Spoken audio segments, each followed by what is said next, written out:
is one of the most evil things you could do is to choose to be gay, choose to be queer. And I realize how misinformed people are when they believe that, and that I believe that myself. And so to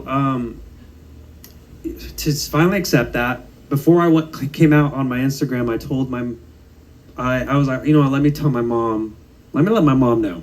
And so I called my mom and I was like, Mom, just so you know, I'm going to start dating guys. And she said, honey, I love you, but I love God more. And I can't accept this about you.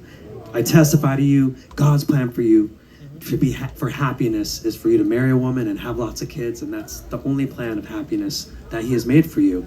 And I said, Mom, I get it. I believed all of this up until a week ago. And, long story short, I don't need you to accept what I'm doing. I just need you to respect that I'm making the best decision for myself.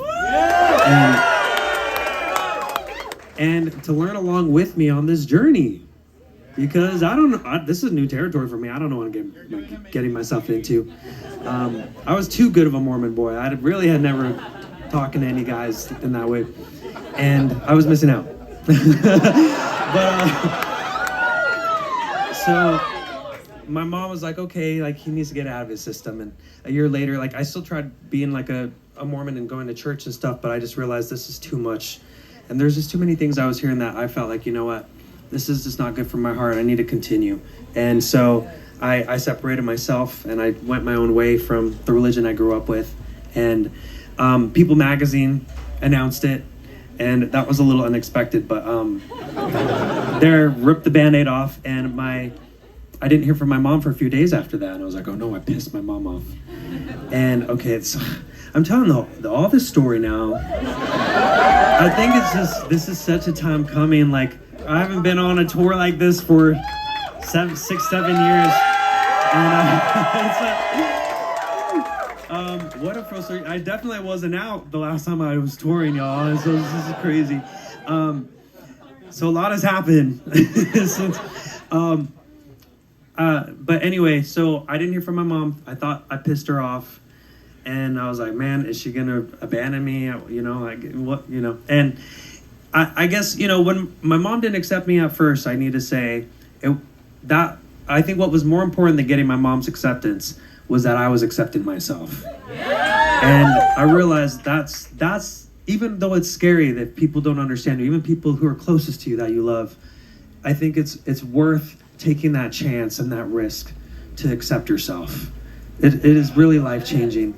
And but so anyway, my mom, I hear from her. She sends me a message a few days later, and she says, I've decided to step away from the church.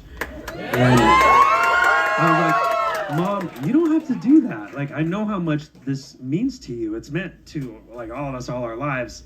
And she said, I don't want to be somewhere where my children don't feel loved and welcomed. And